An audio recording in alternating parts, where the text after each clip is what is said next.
If John McCain were anybody but John McCain, then the week he just had might well be remembered as one of the worst weeks ever for a presumptive presidential nominee. A quick look back, shall we? Steeler-Packer POW gate.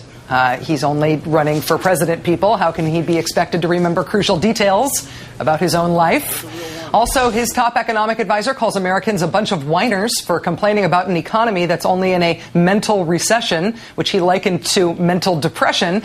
And the guy gets to keep his national co-chair position with the campaign. We'll have more on that in just a moment. Also, one of McCain's other economic advisors tells women voters that McCain is just as upset as she is that insurance companies pay for Viagra but refuse to cover birth control, leaving McCain to squirm and stammer and attempt to leave his own body during a Q&A session on his campaign bus. Okay, at least that tape was kind of enjoyable. On Monday, McCain described Social Security as a total disgrace, not saying it merely needed to be fixed, but that, quote, "We are paying present-day retirees with the taxes paid by young workers in America today." In other words, he called the entire premise of Social Security disgraceful. McCain made a joke about killing Iranian civilians by giving them lung cancer. McCain conveniently ignored it when Iraqi officials, including the prime minister, called for the withdrawal of U.S. troops from Iraq, even though he'd said before that if the Iraqis wanted us to leave, we would leave. And if all that were not enough, he claimed to have a record with veterans organizations that he really doesn't have. He attacked Barack Obama for not voting on something he didn't vote on either, the Kyle Lieberman amendment, and he promised to balance the budget by the end of his first term, with all the money he will have saved from winning the wars in Iraq and Afghanistan. Let's bring in Josh Green, senior editor at The Atlantic magazine. Hi, Josh. Good to be with you, Rachel.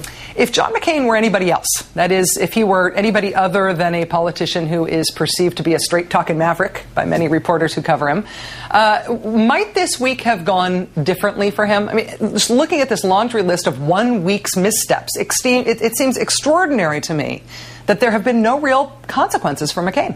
It is really colossal. I mean, I do think that the fact that McCain has a reputation as a straight talker, as a friend of the press, helped him out a great deal. I think that reputation is beginning to wane as we see the accumulation of these kinds of episodes. But I also think, frankly, that McCain lucked out that this happens to be the middle of July. Nobody's really paying attention.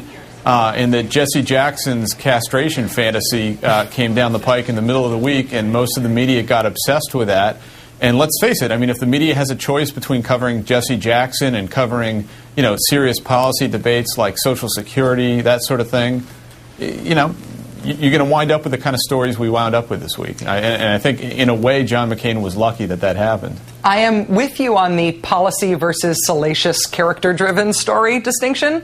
But what is surprising me is even the salacious gaffe stuff happening in the McCain campaign is just rolling right off him. One D.C. pundit, Mark Halperin of Time, even declared today that John McCain had won the week in a head-to-head matchup with Barack Obama. And Halperin didn't mean win in a not being hammered on all of these issues he could have been hammered on kind of way. He meant McCain's winning. What's with the Teflon here?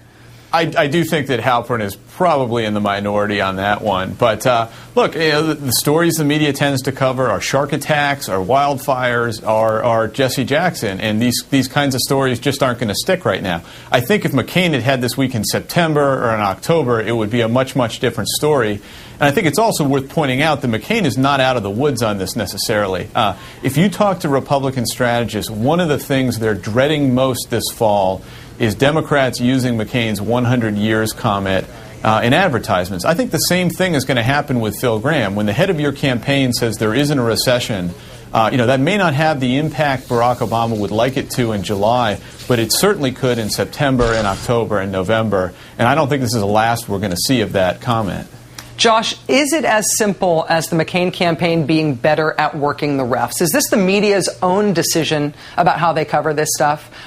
Or is it that Obama has declared he won't play offense, he's aspiring to a politics of a different kind, and therefore he's not overtly trying to shape the media the way that maybe the McCain campaign is? Well, I think one of the myths is that the McCain campaign is not necessarily very good at working the ref, and that's in large part because they've never really had to. The ref has kind of, been rooting for him all along. Now, that's beginning to change a little bit now that McCain is the Republican nominee, and there's a different set of expectations that he's having a bit of trouble adjusting to. But part of this is the media going off and doing their own thing. And as far as Barack Obama, I suppose, had he wanted to drive a few issues, a few of these criticisms more aggressively, he could have. But there's another line of thinking that when your campaign chairman says something as stupid as Phil Gramm said, the last thing you want to do is rush in and allow him to say, oh, well, this is a political issue. You stand back, you let him hang himself with his own rope. Certainly that story has gotten through. I think it's going to continue to permeate. So you don't necessarily want to be jumping up and down on every one of these stories if you're Barack Obama. That is, I think, the most charitable interpretation of how distant Obama has stayed from this stuff this week. But if it is going to come to a time when Obama actually has to push an anti-McCain line in the press in order to get the press to do it, I wonder if Obama supporters should be concerned about whether the Obama campaign is capable of that. I mean, how bad would a McCain mistake have to be to get real coverage and a real push from the Obama campaign? At this point, he might have to hit an old lady in his Buick. But one of the things that's an open question mark about Obama is that, he really hasn't had to be the aggressor to drive these kinds of attacks. He's had the benefit of a McCain campaign that even Republicans would agree has been just short of a calamity. So if McCain begins to get his act together, if this race begins to tighten, Obama is going to need to demonstrate some of these skills. I just think that up until now, he really hasn't had to. Josh Green of The Atlantic, thanks for joining us. Good to be with you.